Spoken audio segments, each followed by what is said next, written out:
Price Lord. ஆண்டவருடைய நாம மகிமைப்படுவதாக. மீண்டும் ஒரு விசை உங்கள் யாவரையும் இந்த மார்னிங் டிவோஷன் வழியாக பார்க்கிறதில் மிகுந்த சந்தோஷம்.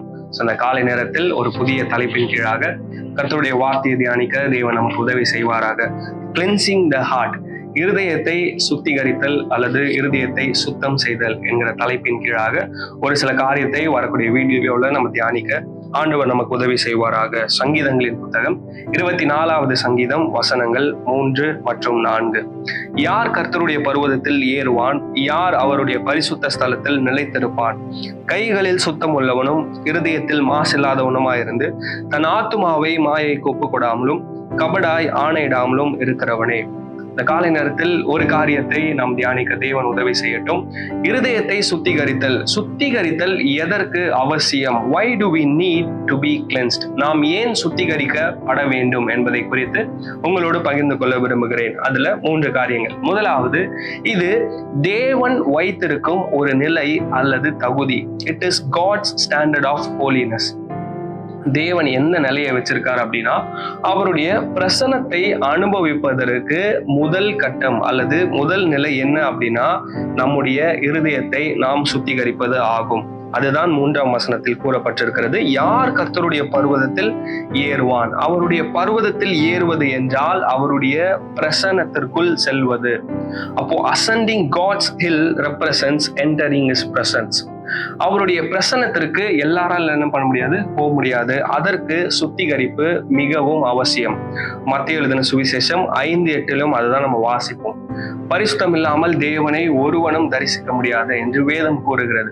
அப்போ நம்மை நாமே சுத்திகரிக்க வேண்டியது அவசியமாக இருக்கிறது. காரணம், தேவன் வைத்திருக்கின்ற ஒரு நிலை அல்லது தகுதி.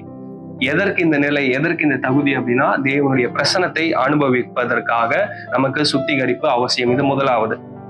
2வது, நாம் பாவம் நிறைந்த உலகத்தில் வாழ்ந்து கொண்டிருக்கிறோம். நீங்களும் நானும் we live in a sinful world.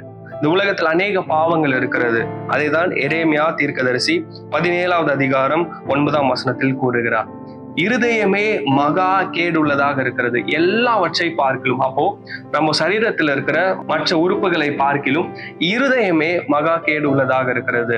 அப்போ இந்த பாவம் நிறைந்த உலகத்தில் நம்மை நாம் ஒவ்வொரு நாளும் சுத்திகரிக்க வேண்டியது அவசியம்.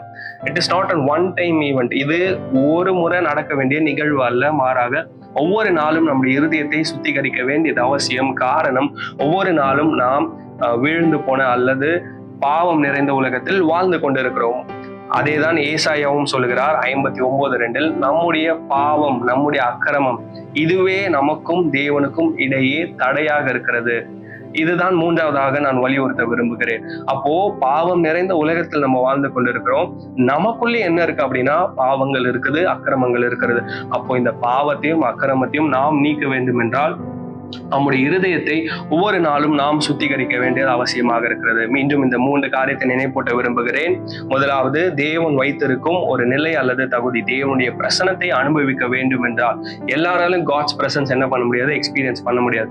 அப்போ யாரெல்லாம் காட்ஸ் பிரசன்ஸை எக்ஸ்பீரியன்ஸ் பண்ண முடியும், அனுபவிக்க முடியும் என்றால், யாரெல்லாம் தங்களுடைய இருதயத்தை சுத்திகரித்துக் கொள்கிறார்களோ அவர்களுக்கு தான் தேவனுடைய பிரசன்னம் கிடைக்கும். 2வது, பாவம் நிறைந்த ஒரு உலகத்தில் நீங்களும் நானும் வாழ்ந்து கொண்டிருக்கிறோம். நம்முடைய இருதயம் மகா கேடு உள்ளதாக இருக்கிறது. எனவே ஒவ்வொரு நாளும் நம்முடைய இருதயத்தை நாம் சுத்திகரித்துக் கொள்ள வேண்டியது அவசியம். 3வது, நமக்குள்ளே என்ன இருக்கு அப்படின்னா, பாவங்கள் அக்கிரமங்கள் இருக்கிறது.